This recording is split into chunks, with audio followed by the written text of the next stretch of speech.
Aujourd'hui, dans Dernière Minute, zoom sur la Côte d'Ivoire. Le pays attend Charles Blé Goudé. Le retour du leader des jeunes patriotes et ancien ministre ivoirien est prévu pour ce 26 novembre 2022. Après plus de 10 ans d'absence, on en parle avec Karel Octave, notre correspondante à Abidjan qui nous y attend. Et la Côte d'Ivoire, justement sur le chemin de l'émergence, le pays est en chantier depuis plus de 10 ans, arrêt sur quelques œuvres déjà réalisées et en cours de réalisation. On fera un tour au Sénégal pour échanger avec Aliou Sané, le coordonnateur du mouvement Y'en a marre. Bienvenue sur Global Télévision.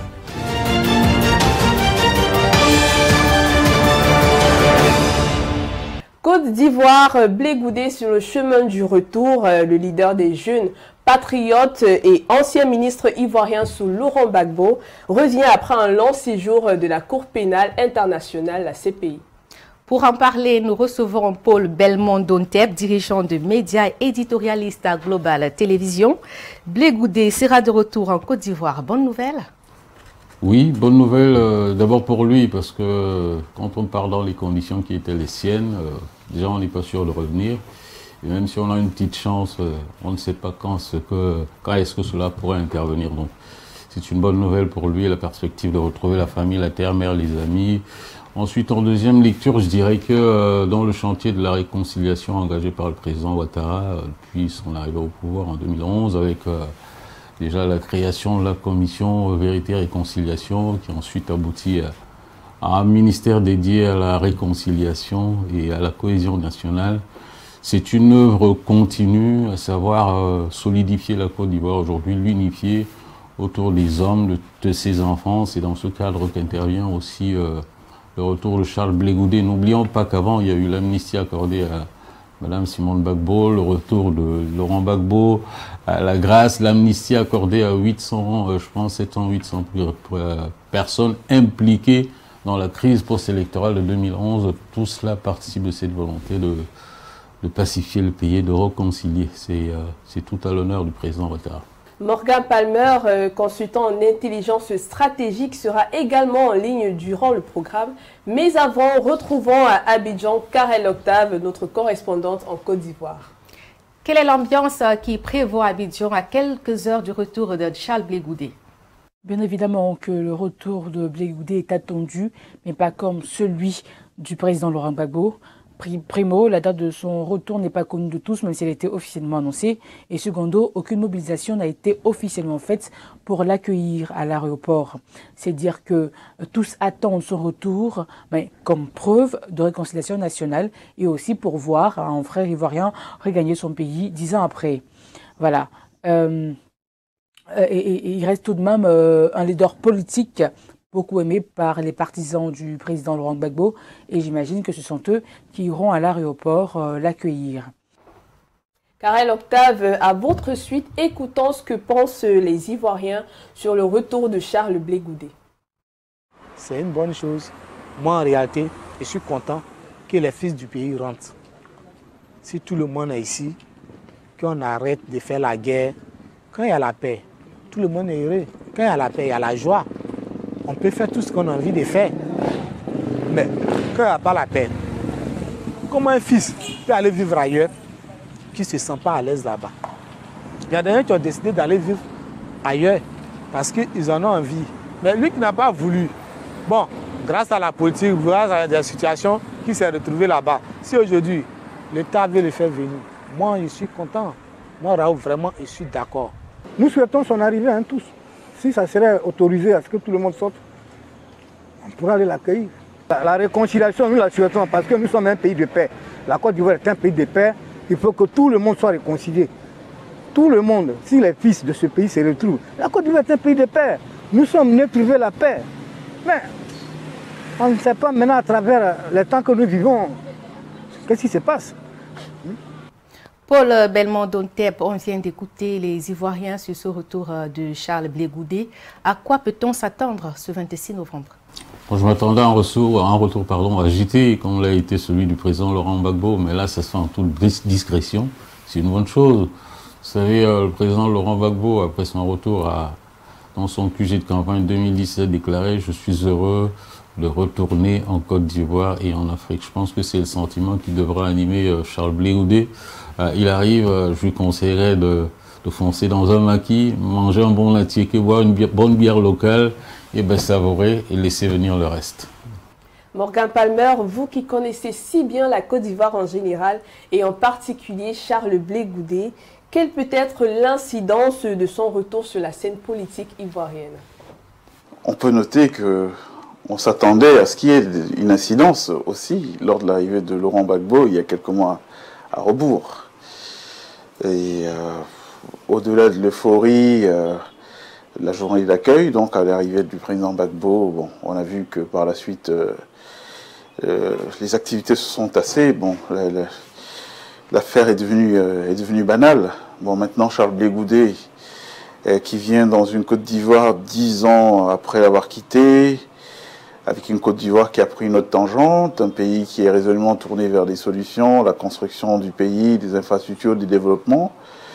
Je ne suis pas sûr que, au-delà évidemment de la joie des retrouvailles avec un fils du pays qui est parti pour certains de manière injuste, qui est plus que ça, enfin, que ce soit plus que ça un événement, quoi. Pour moi, allez, ce sera un fils du pays qui rentre, ça va certes susciter une certaine émotion, mais je ne crois pas que ça changera plus que ça la vie, le quotidien des Ivoiriens.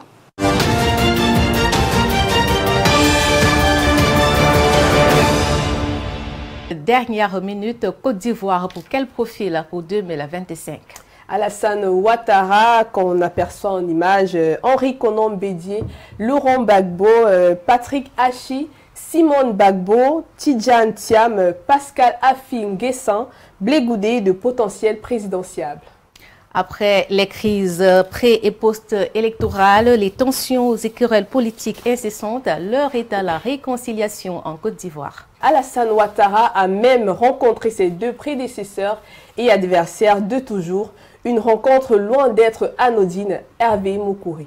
Je vais peut-être vous surprendre, la décrispation du climat politique en Côte d'Ivoire n'est pas tributaire de Laurent Gbagbo, Alassane Ouattara et Henri Konan Bédié. Au lendemain de la crise post-électorale de 2010 et 2011, la France a repris les leviers de commande. Elle a fortement investi et surtout contribué à la reconstruction de la Côte d'Ivoire sous le magistère d'un de ses meilleurs élèves, qui n'est autre que Alassane Ouattara. Alors, pour préserver ses investissements et surtout ses intérêts, la France a donc contraint les leaders politiques, ces trois leaders politiques, à se réconcilier. Et là, il faut préciser que Paris tient en laisse ces trois hommes politiques. D'abord, Alassane Ouattara est redevable envers la France, qui l'a quasiment installé, n'est-ce pas, au palais présidentiel et aidé à reconstruire la Côte d'Ivoire. Et l'autre, c'est Henri Konan Bédié, qui lui a mis de l'eau dans son champagne, il faut le dire ainsi. Il espère, pourquoi pas, revenir à la tête de l'État à la faveur des élections de 2025. Certes, il sera âgé, mais il espère tout de même, n'est-ce pas, pouvoir reconquérir la présidence de la République avec le soutien de la France. Le dernier, c'est Laurent Gbagbo. Lui également, n'est-ce pas, il est un peu pris et se montre assez distrait. Et c'est avec raison. Il espère surtout avoir ses versements, le versement de ses arriérés de salaire et surtout d'indemnités d'anciens présidents de la République. Merci à vous, Hervé Moukouri. Vous êtes rédacteur en chef à Global Télévision. Alors, Paul Belmondo Ntep, quelle peut être l'issue de pareilles rencontres? Sûrement préparer le terrain à un climat paisible pour les prochaines élections. Je pense que c'est un combat permanent pour le président Ouattara. N'oublions pas qu'ils sont sortis de 10 années de crise et en ont connu une autre après l'élection de 2010. Donc je pense que pour préparer le terrain à une bonne élection en 2025, je pense. 2025, il faut multiplier ces rencontres, avec surtout peut-être la nécessité aussi de laisser la place à une nouvelle génération. C'est un engagement qu'avait pris le président Ouattara. Donc tout cela demande un travail de fond, une bonne concertation. Et à mon avis, ça va dans le bon sens. Si l'heure est à l'apaisement en Côte d'Ivoire, les regards sont désormais tournés vers la prochaine élection présidentielle prévue en 2025. S'il n'y a pas encore de déclaration de participation officielle de la part des différents leaders, des noms comme Tidjane Tian sont évoqués en comité restreint.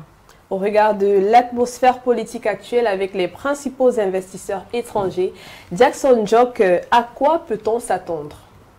La Côte d'Ivoire connaît une situation sociopolitique stable après les élections présidentielles d'octobre 2020 remportées par le président sortant Alassane Dramane Ouattara. Depuis lors, le pays se prépare pour les élections municipales et régionales de 2023.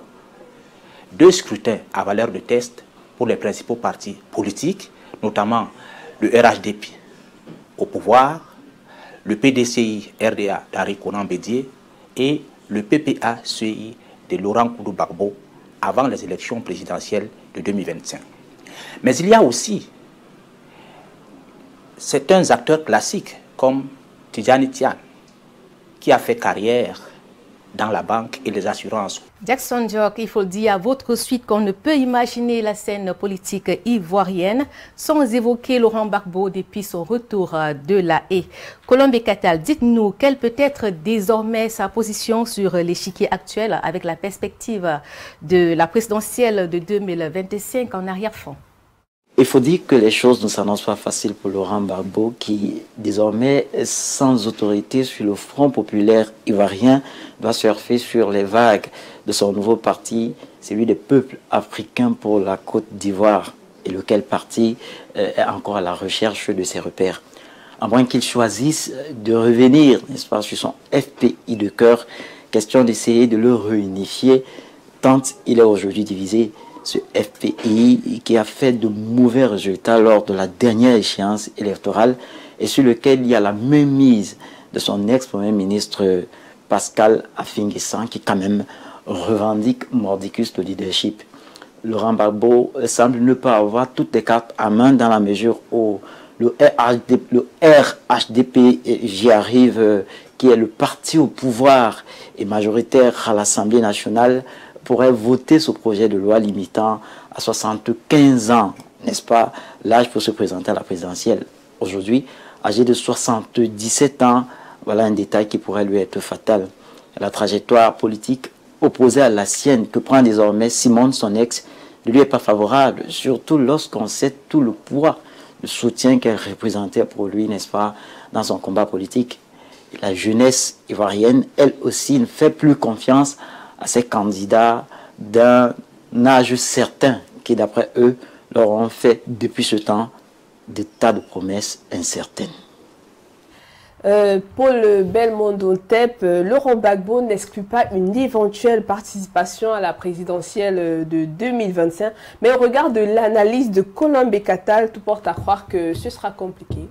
J'espère que c'est une boutade de votre part, hein, qui n'exclut pas une candidature. Mais non, j'espère surtout que l'envie ne lui viendra pas, sans être ivoirien, de se présenter à une élection présidentielle parce que il faut, à un certain âge, prioriser les combats. Voilà. Je pense qu'il a été un acteur majeur de la scène politique ivoirienne.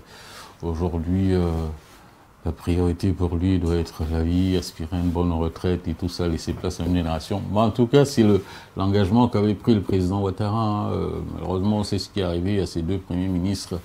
Bon, je pense que si on votait sur cette loi de limitation, ça exclurait de fait sa candidature à lui, le président Ouattara, et celle de Laurent Gbagbo, et même celle de, je pense, Simone, qui, bon, je pense qu'il faut laisser la place à une nouvelle génération, sincèrement. C'est mon point de vue. Même si le journaliste peut faire l'économie de ses opinions personnelles, dans ce cas-là, je dirais qu'il faut laisser place à une autre génération.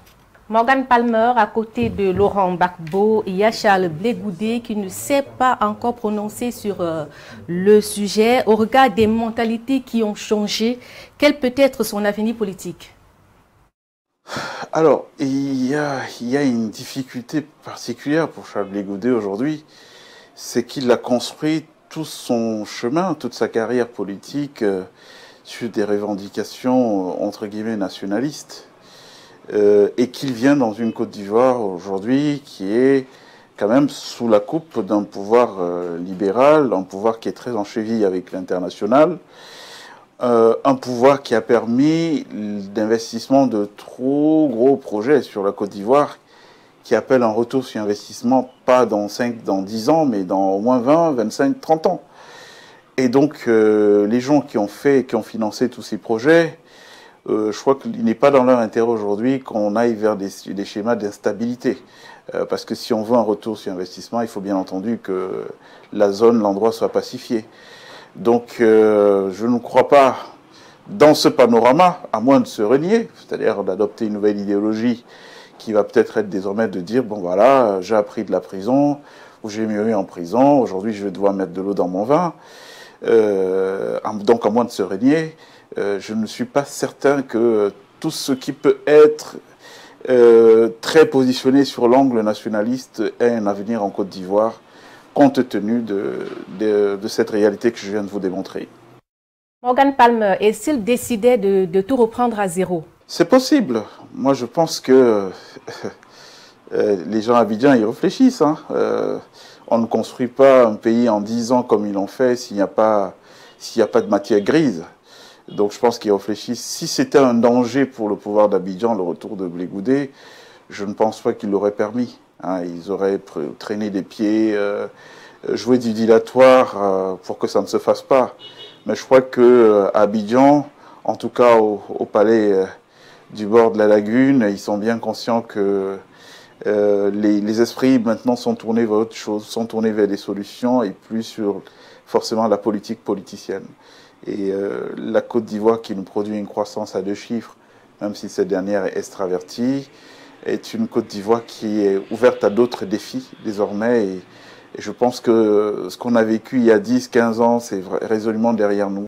En politique, ces dernières années, on dit aussi que les hommes les plus en vue sont des femmes. En Côte d'Ivoire, Simone Gbagbo, l'ex-première dame, a lancé cette année même son parti politique, le Mouvement des Générations Capables, le MGC. D'ailleurs, Annette Effeti, vous nous parlez de ses chances dans le paysage politique ivoirien. Let me start by congratulating Simone Gbagbo for this brilliant initiative. But the issue here is not just coming up with a political party. The matter is, what is it that she has to offer to the Ivorian people? What is it that she wants to offer her nation?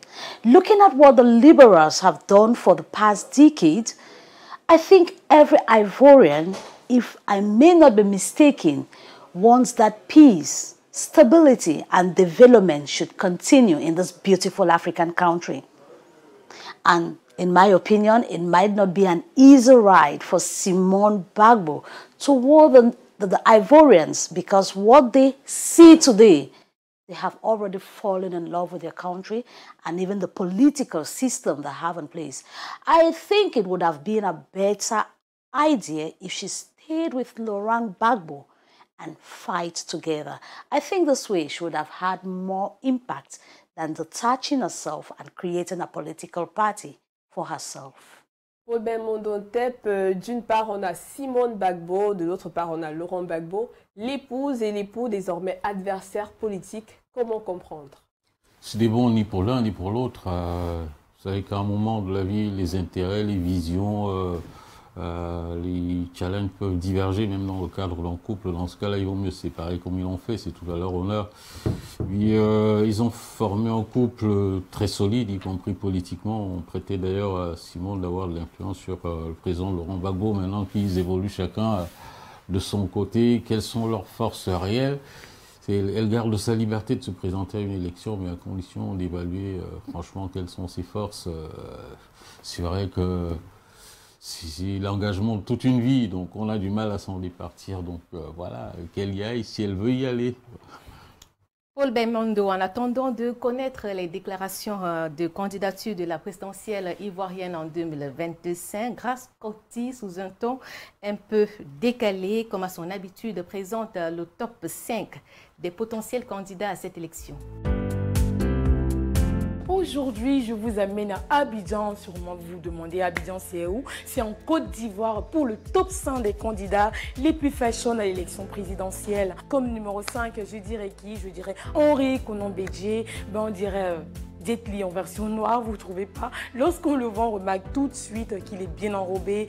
Ah, peut-être parce qu'il aime bien manger du photo ou lait checké, qui sait. Bon, on lui demandera non plus de surveiller sa ligne, juste profiter de la vie. Comme numéro 4, je dirais, Simone Gbagbo, on l'imagine plus jeune, une parfaite gravure de Naomi Campbell. C'est vrai, aujourd'hui, elle est très serrée, c'est normal, c'est son âge, mais je lui conseillerais de regarder Les Reines du Shopping.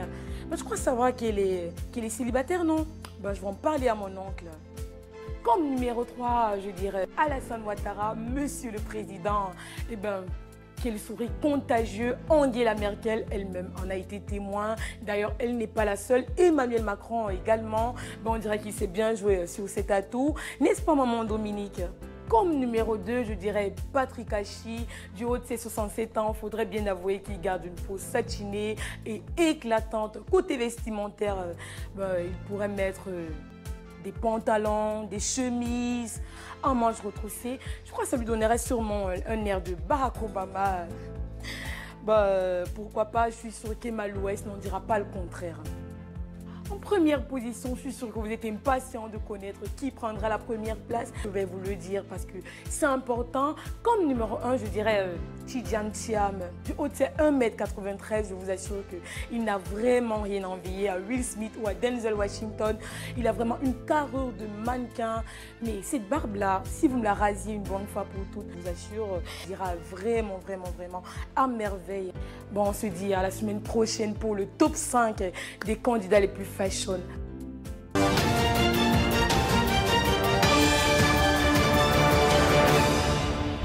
Dernière minute se poursuit sur Global Télévision avec nous Paul Belmondo Tep, dirigeant de médias éditorialiste à Global Télévision, et Morgan Palmer, notre consultant en intelligence stratégique.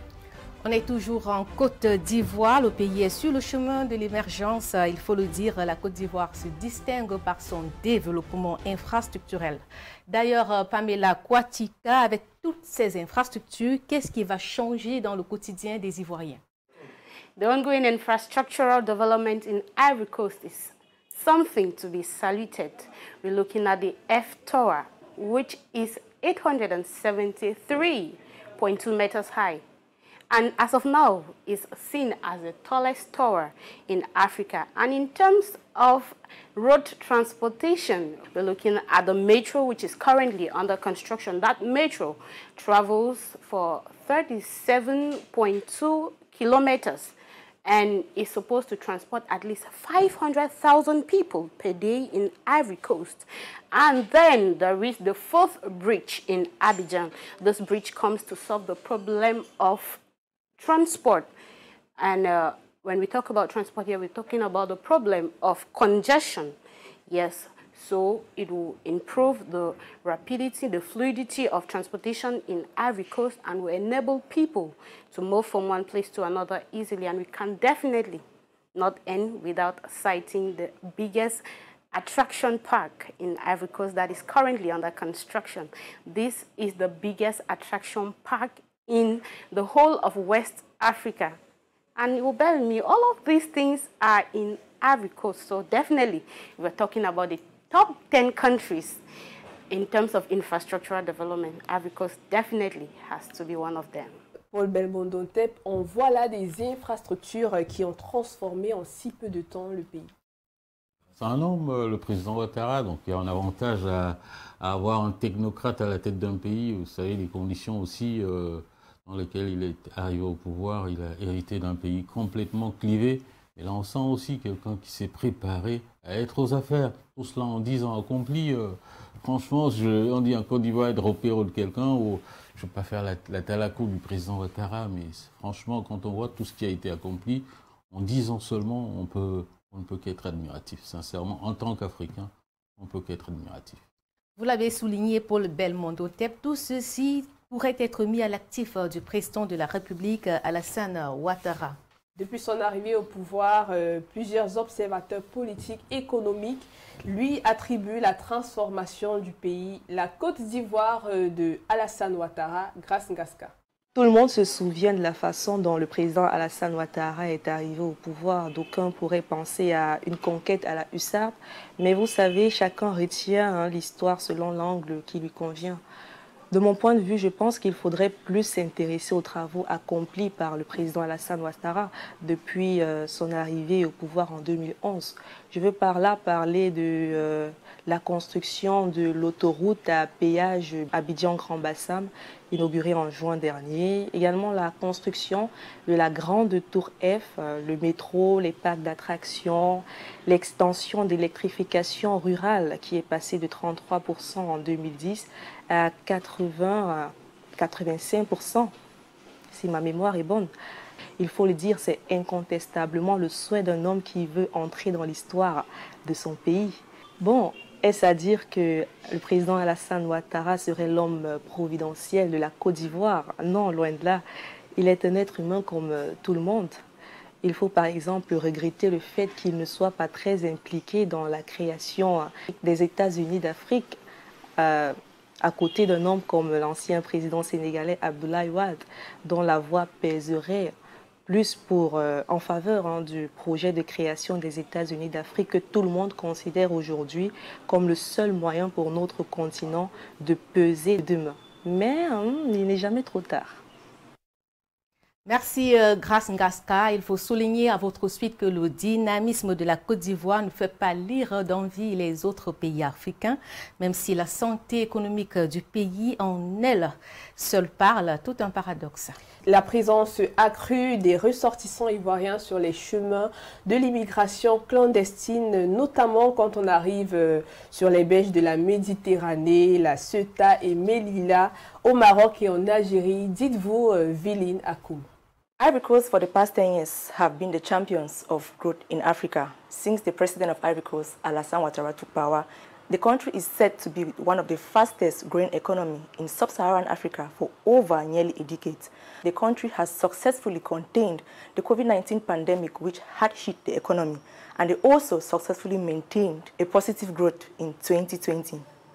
Most of the companies that are present in Ivory Coast greatly contribute to the growth of the economy, but it does not benefit the population. Why is this? Because most of the companies are international companies, and the money being produced in these companies are being taken out of the country. Now you see, most Ivorians are not reaping from the rewards of the growth in their country, in Ivory Coast, because this growth in the country nonetheless does not benefit the population. Ivory Coast is said to be at the edge of paradise, but according to the World Bank, most of the population still live in abject poverty and income inequality. Now you see, for over the past 10 years, Ivory Coast has a positive growth, but yet this growth does not benefit the population because it is an extroverted growth rate. Morgan Palmer, vous êtes toujours avec nous. Comment comprendre que la croissance économique observée en Côte d'Ivoire ces 10 dernières années ne profite pas aux Ivoiriens? Alors c'est très simple, il y a plusieurs pays en Afrique qui font une croissance extravertie. C'est que ceux qui sont le poumon de la croissance, en général, c'est les multinationales dans un pays comme la Côte d'Ivoire. Or, que font ces multinationales? Une fois qu'elles ont réalisé les profits, elles rapatrient ces profits vers leur pays d'origine. La conclusion, elle est simple. Il y a une rupture de création de la chaîne de valeur. Ça veut dire quoi? Ça veut dire que si moi je suis ivoirien et que je fais fortune, je gagne de l'argent dans une activité, le réflexe en tant qu'Ivoirien, c'est peut-être dire, bon, je vais me diversifier, je vais réinvestir dans d'autres activités du pays. Mais ça, c'est parce que je suis Ivoirien. Mais si je suis étranger, j'aurais tendance à prendre les profits que j'ai réalisés pour les rapatrier vers mon pays d'origine. Donc c'est d'où la rupture de la chaîne de valeur. Donc comme l'économie est essentiellement détenue, en tout cas cette croissance est essentiellement réalisée par des multinationales, ces derniers rapatrient les profits et donc il y a une rupture des chaînes de valeur et donc on a une croissance extravertie. La conséquence, elle est très claire. On vous dit que le pays a une croissance à 2 chiffres, mais quand vous allez à Ceuta et Melilla, au Maroc et en Algérie, vous voyez parmi les candidats à l'immigration illégale, beaucoup d'Ivoiriens. Donc ce constat est assez éloquent et il nous renseigne assez bien sur le fait que bon, on a une croissance, certes, mais qui ne profite pas assez aux Ivoiriens eux-mêmes. Paul Belmondo-Tep, en plus de ce paradoxe qu'évoque Morgan Palmer, il y a aussi la question de la vie chère en Côte d'Ivoire. Comment peut-on expliquer cela? Ils viennent de le faire, ils viennent l'expliquer à travers la notion d'extraversion de la croissance de la Côte d'Ivoire. De chiffres, on s'attendrait à ce qu'il y ait une incidence sur le coût de la vie en Côte d'Ivoire. Malheureusement, du fait de ce qu'il vient d'expliquer brillamment, cette croissance ne profite pas aux Ivoiriens. Le salut, s'il allait vers l'émergence, ce qu'est en train de faire la Côte d'Ivoire est d'augmenter le volume des exportations, c'est que tout ce qui est produit en Côte d'Ivoire, et de laisser un flux financier important sur le marché local. Je pense que ça pourrait contribuer à solutionner le problème de la vie chère à terme. Karel Octave, vous qui êtes sur place en Côte d'Ivoire, qu'est-ce qui est à l'origine de cette vie chère dans le pays? C'est vrai que ces dernières années, les prix des denrées alimentaires ont connu une flambée qui continue d'ailleurs de brûler les salaires et les revenus de l'Afrique de l'Ouest. En Côte d'Ivoire particulièrement, le taux de l'inflation des produits alimentaires seulement cette année est de 11,9%. Et parmi ces produits, les légumes ont augmenté de 30%, le poisson de 16%, la viande et les huiles de 11%. Je tiens à préciser que ces chiffres viennent de l'Institut national de la statistique de Côte d'Ivoire. Alors, les raisons de cette hausse ont été justifiées tout d'abord par la crise post-électorale qui a occasionné une hausse importante des denrées alimentaires du fait de la perturbation du système de production, puis l'effondrement des systèmes financiers et économiques par l'arrivée du coronavirus et aujourd'hui la guerre en Ukraine qui affecte le coût de la vie tout entière. Alors Karel, quelle politique l'État ivoirien a-t-il mis sur pied pour s'en prémunir? Pour la Côte d'Ivoire, il s'agit de développer des mécanismes, notamment institutionnels, pour prévenir les crises alimentaires, contenir les inflations et faire face à la crise des hausses des prix des denrées alimentaires. Vous savez bien que la Côte d'Ivoire produit elle-même ses produits vivriers, mais elle a connu tout de même une hausse de ses produits locaux de 6,1% cette année, alors que ceux importés sont montés à 2,8%. Alors c'est vrai que avec l'implication des associations des droits des consommateurs, l'État a décidé de plafonner le prix de certaines denrées alimentaires de grande consommation comme le bœuf, l'huile et tout, mais la triste réalité est bien là. La vie est devenue plus chère, mais les salaires n'ont pas augmenté pour autant. Et ce sont les pauvres et la classe moyenne qui subissent aujourd'hui cette cherté de la vie. La crise alimentaire qui se vit actuellement dans de nombreux pays à travers le monde se veut comme un signal fort pour le continent africain. Loin d'être vue comme une fatalité, l'Afrique, selon vous, Virginie Cuimo, doit mettre un accent sur la transformation de ces chaînes de valeur afin d'atteindre une souveraineté alimentaire. Comment comprendre qu'un pays tel que la Côte d'Ivoire, qui est premier producteur de cacao, ne soit pas à même de fixer le prix de son produit sur le marché mondial? Parce que s'il faut produire pour ne pas pouvoir transformer sur place et ne pas avoir la capacité de revendre ce produit tel qu'on en a l'envie, ce sera très compliqué pour les Africains. Alors que s'ils pensaient investir localement dans la production, dans la transformation et dans la valorisation de leurs produits locaux, ce serait une très bonne possibilité d'atteindre les objectifs escomptés afin que chaque maillon de la chaîne puisse bénéficier du fruit de son travail.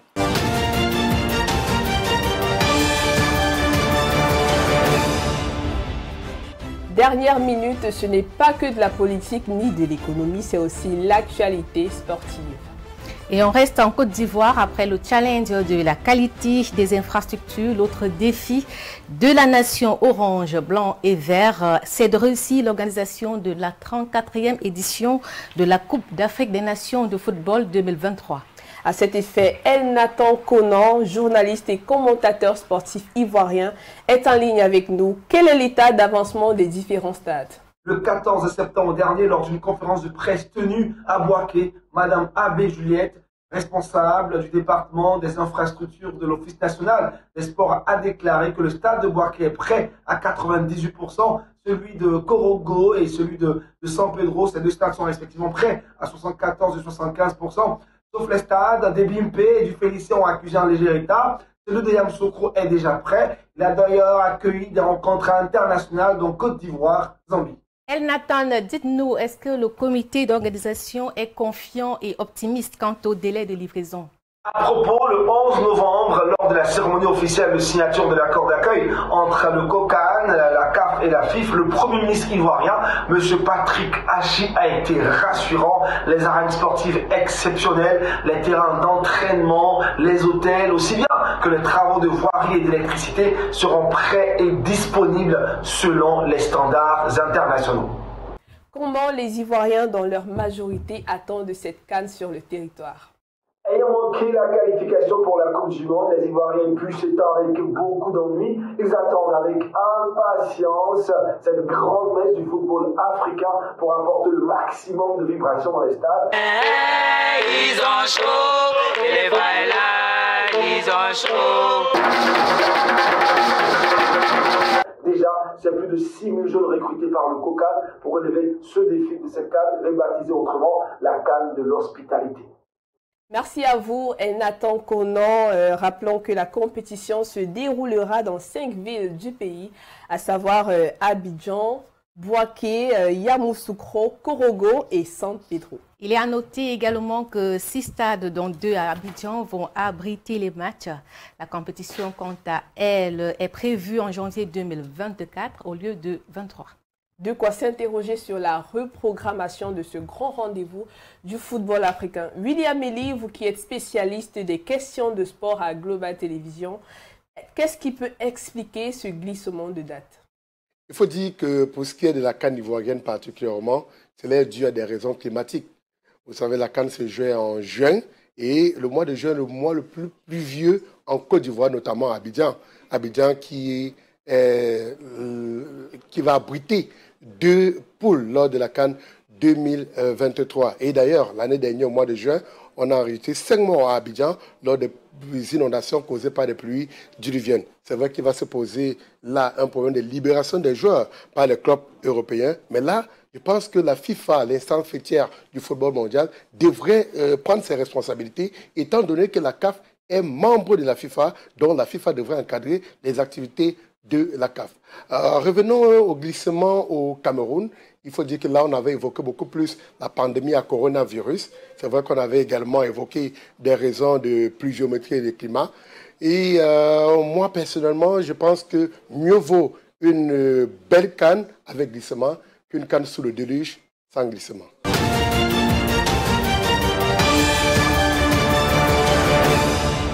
Si vous faites un tour en Côte d'Ivoire un jour, vous écouterez assurément du zouk-blou ou du coupé décalé, des styles musicaux qui en l'espace seulement de quelques années ont réussi à s'imposer sur tous les dance floors sur le continent africain.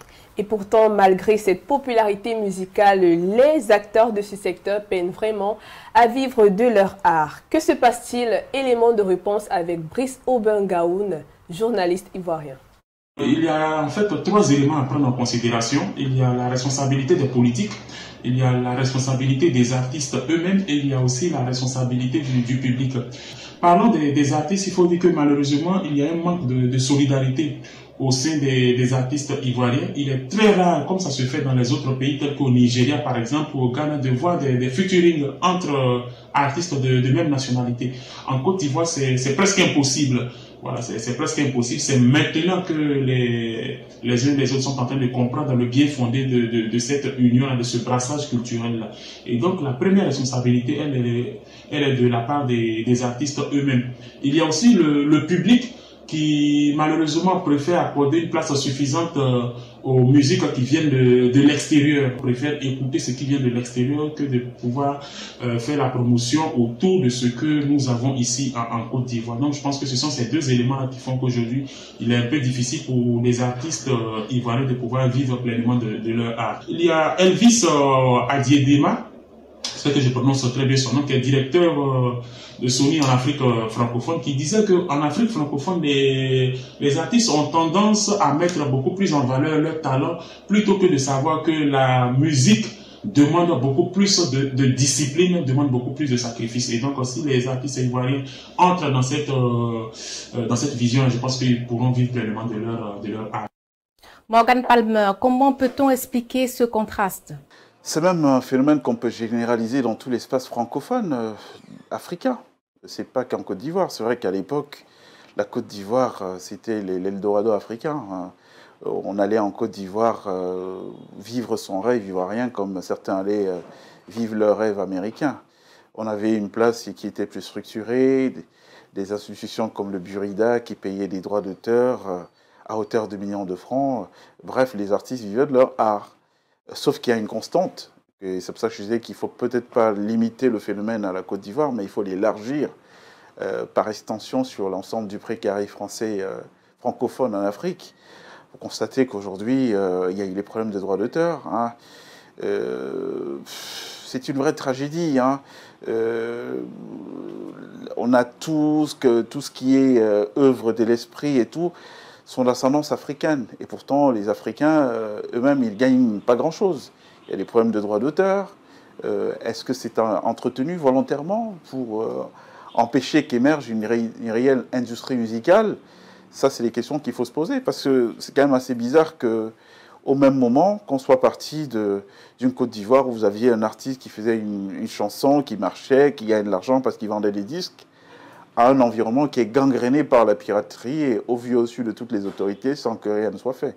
Moi, je pense que c'est une construction intelligente qui visait peut-être à paupériser les artistes, hein, pour leur faire perdre le vrai pouvoir qu'ils peuvent avoir sur une société. Il faut savoir que l'un des enjeux de la guerre cognitive qui est livrée à l'Afrique depuis plusieurs décennies aujourd'hui, c'est quand même de dire qu'il faut empêcher l'émergence d'une classe moyenne, il faut empêcher l'épanouissement des gens qui sont dans les créations des œuvres de l'esprit. Si vous avez un peuple qui culturellement est fort, donc il y a un esprit qui travaille, vous voyez, les salles de cinéma, c'est pareil, elles ont fermé partout, elles sont devenues les supermarchés.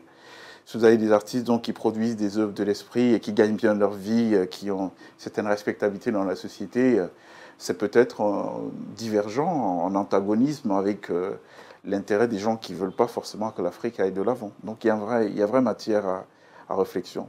Toute cette piraterie qu'on voit, ces problèmes de droits d'auteur, ce n'est pas un hasard, c'est quelque chose qui est bien voulu. Et s'il y avait une volonté des politiques de régler cette question, elle appartiendrait au passé.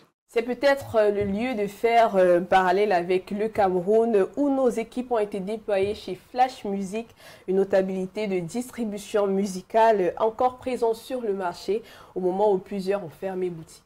Comment tire-t-il son épingle du jeu? Bonjour. Bonjour. On est bien chez Flash Music là. Oui, vous êtes bien chez Flash Music. Alors, est-ce que je peux avoir un CD original de Grâce des Cas? Oui. Il y a une musique que je veux particulièrement là. Je crois que c'est I Need Some Love. On peine à croire que nous sommes dans une maison de distribution de CD. Je vois beaucoup plus les liqueurs, des vins et autres. Qu'est-ce qui se passe? Oh oui. Avec la piraterie, les difficultés que la musique traversait, on a réfléchi d'accompagner la musique, sinon elle pouvait mourir. Donc nous on a utilisé ce cave comme un peu de béquille pour faire résister la musique. Vous verrez que toutes les discothèques qui ne vendaient que les disques ont tous fermé. Et si nous on est encore là, c'est à cause de cette béquille-là. Voilà. Donc tout ça est fait pour que celui-ci résiste. Est-ce que la piraterie aurait sa part de responsabilité dans cette santé fébrile de la distribution de CD? Les pirates ont tué la musique et eux-mêmes sont retirés. Est-ce qu'on voit même encore des pirates? Puisqu'il fallait produire pour qu'ils piratent. Donc quand ils ont tué, il n'y a plus de producteurs. Ils vont pirater maintenant quoi? Les artistes qui sortent maintenant, ils se battent seuls, ils font un single, ils mettent dans des plateformes, ils se contentent des vues. À l'ère de la digitalisation, le monde est devenu un village planétaire. Selon vous, les téléchargements apportent-ils une plus-value aux artistes africains? La question a été posée à Sanfan Thomas, artiste musicien camerounais. Avec la nouvelle technologie, c'est plus avantageux pour les artistes de mettre les chansons en ligne. Si une seule chanson vous plaît, vous téléchargez, vous payez, vous téléchargez. Et ça vous fait beaucoup d'argent. Avant, il fallait acheter tout l'album. Et maintenant, on peut aller télécharger une seule chanson dans un album. Et c'est tant mieux. Moi, je pense que si on est bien organisé, si vous êtes dans un réseau fiable, l'artiste va beaucoup gagner de l'argent.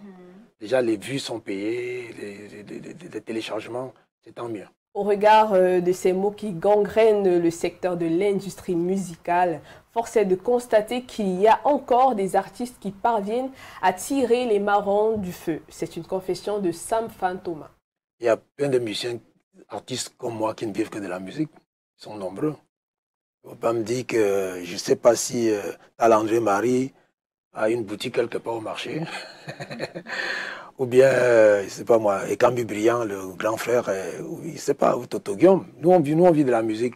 Pendant la visite dans le studio de Sanfan Thomas, nos reporters ont rencontré une équipe venue de Colombie pour réaliser un documentaire sur cette légende de la musique camerounaise et ses œuvres. Oscarine, à votre avis, quelle est la chanson de Sanfan Thomas la plus suivie à l'étranger?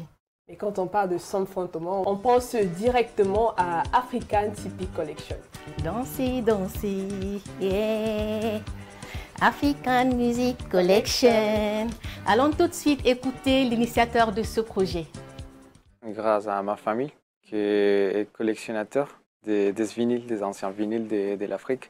C'est pour ça que ça a réveillé un espoir en moi de suivre toute la route.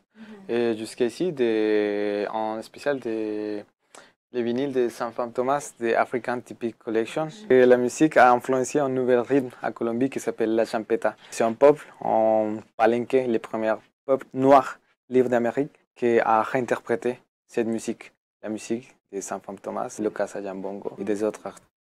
Et si on faisait un tour sur la toile, qui suivez-vous sur les réseaux sociaux en Côte d'Ivoire? Geneviève Ongla s'est abonnée à la page de 5 influenceurs ivoiriens. C'est sûrement pas ceux à qui vous pensez. Quand on parle des influenceurs ivoiriens les plus suivis sur les réseaux sociaux, à qui faites-vous référence? Vous pensez peut-être à Seri Dorcas, Carmen Sama, Apoto National.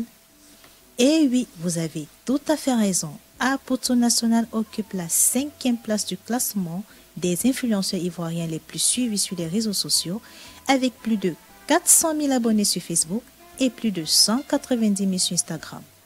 Retourné par les uns, adulé par les autres, Apoto National a réussi à marquer son empreinte en captivant le public au moyen de sa musique, de ses tournées de langue. Thank you very much. You mark appelé, avez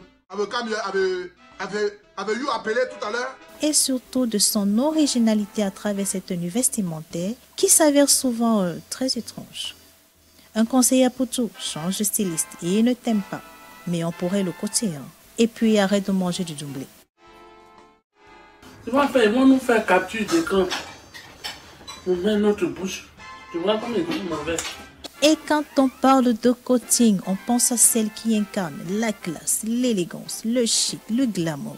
Et oui, vous l'avez deviné, il s'agit de la caviar, la coach Admonchi, qui compte à son actif 1,8 million d'abonnés sur Facebook et plus de 600 000 sur Instagram. Elle se démarque par ses histoires rocambolesques dignes d'un film d'affairage. Ma chérie, tu es mariée, tu as 30 ans, tu es mariée à un homme de 65 ans, 66 ans et aujourd'hui tu es la kisa de son fils. Ses conseils atypiques et son langage vulgaire. On ne chie pas où on mange. Là, tu as chié où tu manges. Un autre habitué de vulgarité, de mamaillerie, de buzz, eh bien, c'est notre général Makosso. Ah non, plutôt, Pasteur Makosso. Mais non, qu'est-ce que je dis? Makosso, le père de la mamaille. Bref, Makosso Camille occupe la 3e place de ce top 5 avec à son actif 2,5 millions d'abonnés sur Facebook et plus de 700 000 sur Instagram. C'est un beau d'homme insaisissable, parfois évangéliste. Ça fait 20 ans que le général Camille Makosso est pasteur. Parfois coach en stratégie. Je dois être riche. Pourquoi? Pour ne pas que mes enfants aillent à école EPP. Parce que dans le CV quand il t'a donné là, on regarde ton parcours scolaire quand tu as fait EPP Sogefia, collège moderne, tu es en danger. Parfois aussi... La chose qu'un homme déteste au monde, c'est quand une femme a des poils. Une femme doit être une bonne épouse, mais une véritable salope lorsqu'on arrive à 2h et 3h du matin. Une qui n'a pas eu besoin de prière du pasteur, c'est la charmante, la séduisante Emma Loès qui occupe la 2e place de ce top 5 avec 3,3 millions d'abonnés sur Instagram et 2,4 millions sur Facebook. De UDM à Cornerstone, Emma Lolo porte plusieurs casquettes. Elle est à la fois animatrice, actrice, entrepreneur et pour certaines mauvaises langues, michetonneuse à ses heures perdues. Emma Lolo, là où tu vis, c'est pas là où on dort. Je vous laisse deviner qui occupe la 1re place de notre top 5. Petit indice, c'est une femme originaire du peuple baoulé, à son actif 5,6 millions d'abonnés sur Facebook et 1,7 million sur Instagram. C'est un personnage public. Elle a des formes généreuses, mais alors très généreuses. Vous l'avez compris, et oui, il s'agit de Doxé Yao, la femme qui continue de faire vibrer la toile par ses extrêmes rondeurs qui mesure 1,2 cm, soit 52 cm de plus que son compagnon Petit P. Pardon, je vous l'ai dit, Grand P. Séparé 100 fois. Moi, Grand P, c'est terminé. Réconcilié 100 fois. Si tous ces organes sont à l'image de sa taille, nous ne comprendrons jamais les mystères de l'amour. Même Einstein ne serait pas arrivé. C'est sur cette sincérité généreuse que notre top 5 des influenceurs ivoiriens les plus suivis sur les réseaux sociaux se referme. Avec ça, la Côte d'Ivoire est bien parée contre une pénurie de lait. Attention, la photo, c'est pas moi qui l'ai choisie, hein. N'ayez surtout pas l'esprit tordu. Alors, à la prochaine.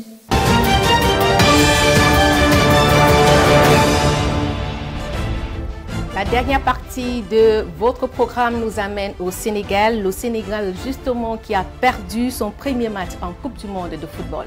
Les poulains d'Aliou Cissé, le sélectionneur, ont été battus de 2-0 par la Hollande. Allons voir comment le peuple sénégalais a vécu cette première défaite. Il y avait beaucoup d'intensité et d'engagement, d'agressivité. On était présents sur tous les ballons. Vraiment, on a empêché l'équipe nationale de la Hollande d'évoluer, de faire son jeu, comme d'habitude. Juste, il y a eu un problème de coaching. Je pense que les changements, ça devrait se faire plus tôt par rapport à ce que le coach fait. Je pense que lui, il attend et il programme déjà ses changements.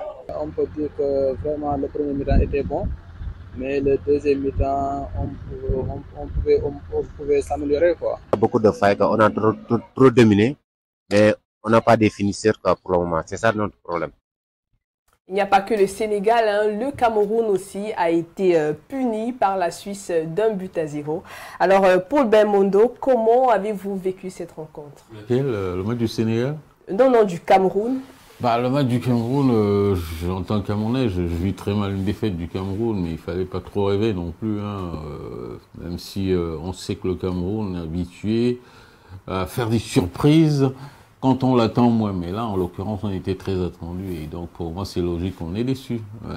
Mais l'arbitrage n'a pas été très à la hauteur aujourd'hui parce qu'il y a eu un penalty sur je pense, Toko Ekambi. Faute flagrante, l'arbitre n'a même pas pris la peine de consulter la VAR. Bon, on va nous accuser de privilégier la thèse complotiste, mais force est de reconnaître que là, en l'occurrence, il y a eu une injustice qui aurait pu faire basculer le cours du match. Voilà.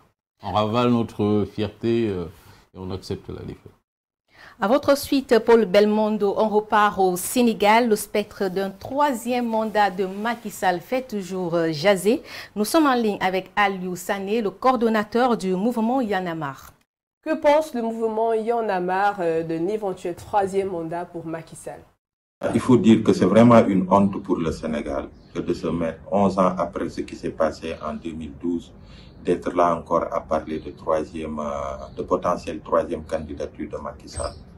Parce que justement, Macky Sall a fait partie de toute cette dynamique avec le mouvement Y en a marre qui s'est battu contre la troisième candidature d'Abdoulaye Wade. Et c'est lui qui a été le principal bénéficiaire de cette lutte. Il est arrivé au pouvoir. Les Sénégalais lui ont donné les moyens de faire en sorte qu'on ne parle plus de troisième mandat au Sénégal. Il a engagé des réformes de la Constitution, un référendum en 2016 où la Constitution a été verrouillée et il a été dit clairement sur l'alinéa 2 de l'article 27 de la Constitution du Sénégal que nul ne peut briguer plus de 2 mandats successifs au Sénégal. Donc c'était clair du point de vue de la Constitution et Macky Sall aussi l'a réitéré à maintes reprises au Sénégal et ailleurs dans le monde. Macky Sall n'a pas officiellement annoncé une troisième candidature, donc nous allons à son rythme. Nous avons commencé par une campagne web qui a beaucoup tourné. Après, ça a été une campagne d'affichage avec des graffitis et tout pour sensibiliser l'opinion en s'adressant en même temps au président Macky Sall. Aujourd'hui, il y a une initiative d'artistes engagés de Y en a marre et d'autres même en dehors de Y en a marre qui viennent de produire un single à ce titre et nous envisageons prochainement d'autres activités, d'autres actions qu'on aura à annoncer. Aliou Sané, que pensez-vous de l'incarcération du journaliste Pape Palignon? C'est encore une autre honte qu'en 2022, qu'un journaliste d'investigation soit en détention au Sénégal, soit arrêté pour un délit de presse. Ça, c'est une honte pour la démocratie du pays, qui a connu une régression mais vraiment fulgurante, tout le monde le sait. Donc ce Sénégal dont se targue d'être l'un des modèles de démocratie en Afrique c'est plus le cas. On ne peut plus se targuer de cela. On ne vaut pas mieux que tous les autres qui vivent en fait certaines situations dans certains pays africains. Aliou Sané, le président Macky Sall a annoncé l'amnistie à l'endroit de Karim Wade et Khalifa Sall. Quel est votre commentaire? L'amnistie, ça peut être un cadeau empoisonné pour le peuple, mais il peut juste aller au niveau de la loi électorale, les dispositions qui avaient été modifiées pour les écarter, revoir ces mêmes dispositions pour leur permettre de participer aux élections. Alors, Paul Belmondo Ntep, à quoi peut-on s'attendre si ces deux personnalités sont amnistiées? Si un des scénarios possibles, mais ça donnerait lieu à une élection très disputée, parce que quand on écoute les opinions au Sénégal, tout le monde espère une élection, une candidature de Karim Wade, mais il est sous le coup d'une condamnation, donc l'amnistie lui ouvrirait le champ, tout un boulevard.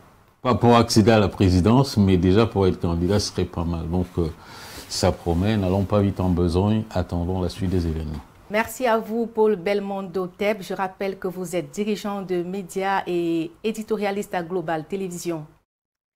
Merci également à vous, Morgane Palmer. Vous êtes journaliste et consultant en intelligence stratégique.